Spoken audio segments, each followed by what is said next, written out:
সম্পূর্ণ অচেনা একটা জায়গা। সেখানে গেলে কারো না কারো হেল্প তো অবশ্যই লাগবে। চেনা চেনা হলে তো মুহূর্তের মধ্যেই চলে যাওয়া যায়। আর যেখানে আমরা গিয়েছিলাম তার জন্য আমরা একটা দোকানে যেয়ে ওনার কাছ থেকে চা খেয়ে ওনার কাছ থেকে জেনে শুনে তারপর কিন্তু আমরা সেই জায়গাটায় গিয়েছিলাম। আর এখানে যাওয়ার আগে আমি রাস্তায় দাঁড়িয়ে অনেক কিছুই বলছিলাম, এই সম্পর্কে একটা রিলস ভিডিও বানিয়েছিলাম।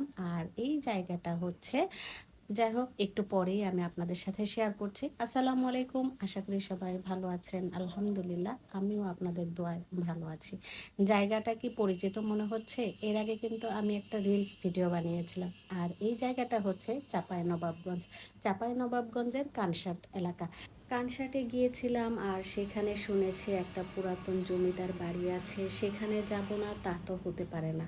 আর এই যে জমিদার বাড়িটা সম্পূর্ণটাই আমি আপনাদের সাথে শেয়ার করছি।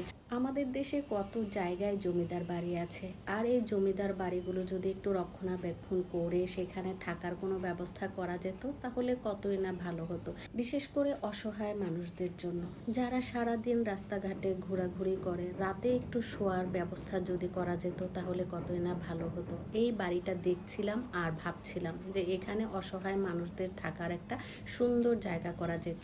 যাই হোক, এটা যেহেতু সরকারের তত্ত্বাবধানে, তাই সরকার কি করবে না করবে সেটাতে আমরা নাক না গলালেও পারি। কিন্তু এই বাড়িটাতে এসে আমার ছেলে বলছিল একটা জমিদার বাড়ি কিনেই ফেলো, এই বাড়িটা যদি বিক্রি করে তাহলে কি বাড়িটা কিনবা? আমার ছেলে যখন এই প্রশ্নটা করে তখন আমি হাসতে হাসতে শেষ। আমি বললাম, এত দূর এসে আমি জমিদার বাড়ি কিনবো? তো ছেলে বলছে, দেখো না কেউ যদি বিক্রি করে। তখন আমি বললাম যে সরকার এটা দেখাশোনা করেন, সরকার এই বাড়ির মালিক সরকার। তো যাই হোক, আমার ছেলের বুঝ যতটুকু সে ততটুকুই বলেছে। তো আমিও ভাবছিলাম তখন থেকেই যে এখানে অসহায় মানুষদের জন্য খুব সুন্দর একটা থাকার জায়গা করা যেতে পারতো। যে কারণে আমাদেরকে চাঁপাইনবাবগঞ্জ কানসাট আসতে হয়েছিল। আর সেই কারণটা হচ্ছে আম কেনার উদ্দেশ্যে। আম কেনার উদ্দেশ্যে কানসাট আসছি, আর এখানে এসে শুনলাম জমিদার বাড়ি আছে আর বাজারের সাথেই এই জমিদার বাড়িটা। তাই সেখানে না যেয়ে আর পারলাম না, দেখার খুব ইচ্ছে ছিল, খুবই আগ্রহ ছিল, তাই চলে গিয়েছিলাম। আর কানসাট যাওয়ার আগে কিন্তু আমরা একটা জায়গায় থেমেছিলাম। কি কারণে জানেন? আম সত্য দেখে। আমার স্বামী বলছে চাঁপাইনবাবগঞ্জ আমের জন্য বিখ্যাত, আর এখানকার আম দিয়ে যদি আমসত্ত্ব বানানো হয় তাহলে খুবই মজা লাগবে।